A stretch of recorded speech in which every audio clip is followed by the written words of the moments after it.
మామూలుగా ఇండస్ట్రీలో కొంతమంది హీరోలు మైక్ పట్టుకుంటే వాళ్ళు ఏం మాట్లాడతారో అని ఆసక్తి అందరిలోనూ ఉంటుంది. వాళ్ళ చేతికి మైక్ వచ్చిందంటే ఖచ్చితంగా కాంట్రవర్సీ కామెంట్స్ చేయకుండా వదిలిపెట్టరు. ఏదోటి మాట్లాడి వార్తల్లో నిలుస్తూ ఉంటారు. అలాంటి వాళ్ళలో అందరికంటే ముందుంటాడు కలెక్షన్ కింగ్ మోహన్ బాబు. పైగా మంచు కుటుంబం ఈ మధ్యకాలంలో ఎక్కువగా సోషల్ మీడియాలో ట్రెండ్ అవుతూ ఉంది. దానికి కారణాలు కూడా ప్రత్యేకంగా గుర్తు చేయాల్సిన అవసరం లేదు.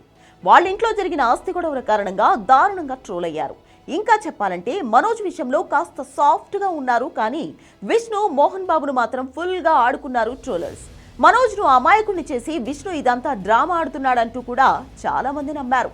ఇదంతా పక్కన పెడితే మోహన్ బాబు సపోర్ట్ కూడా విష్ణుకు ఉండడంతో ఆయన కూడా ప్రేక్షకుల దృష్టిలో విలనయ్యాడు.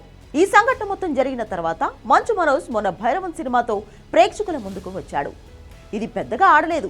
ఇప్పుడు విష్ణు వంతు. ఆయన నటించిన కన్నప్ప సినిమా జూన్ 27న విడుదల కానుంది.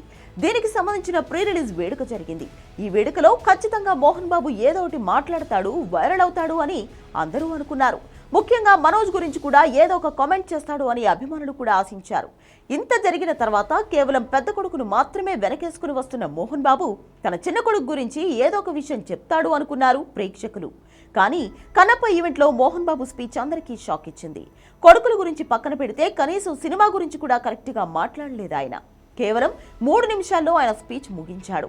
గిరిజన తెగల నుంచి వచ్చిన ప్రతినిధులను స్టేజ్ మీద సత్కరించిన తర్వాత ఈ సినిమా కోసం కష్టపడిన ప్రతి ఒక్కరికి థ్యాంక్స్ అంటూ తన స్పీచ్ ముగించాడు. మోహన్ బాబు నుంచి ఇంత తక్కువ స్పీచ్ అసలు ఎవరూ ఎక్స్పెక్ట్ చేయలేదు.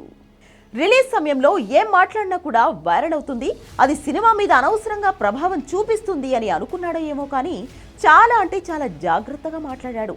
ఆ మధ్య బ్రాహ్మణ సంఘాలు ఈ సినిమా మీద బాగా నిరసన వ్యక్తం చేశాయి. సినిమాలోని పిలక గిలక అనే 2 క్యారెక్టర్స్ మీద బ్రాహ్మణులు అభ్యంతరం వ్యక్తం చేశారు. కనీసం వాళ్ళకైనా ఒక క్లారిటీ ఇస్తాడేమో అనుకుంటే దాని మీద కూడా సైలెంట్ గానే ఉన్నాడు. మొత్తానికి సినిమా రిలీజ్ అయిన తర్వాత మాట్లాడదాంలే, ఇప్పుడేమీ వద్దు అని ముందుగానే ఫిక్స్ అయిపోయి వచ్చాడు కలెక్షన్ కింగ్. అందుకే ఆయన స్పీచ్ అందరికీ షాక్ ఇచ్చింది. మంచు విష్ణు ముందుగానే తన తండ్రికి ఏమీ మాట్లాడొద్దు అని చెప్పి ఉంటాడు అనేవాళ్ళు కూడా లేకపోలేదు. కారణం ఏదైనా ఉండొచ్చు, కానీ మోహన్ బాబు మాత్రం ముచ్చటగా 3 నిమిషాల్లో ఈవెంట్ ముగించేశాడు.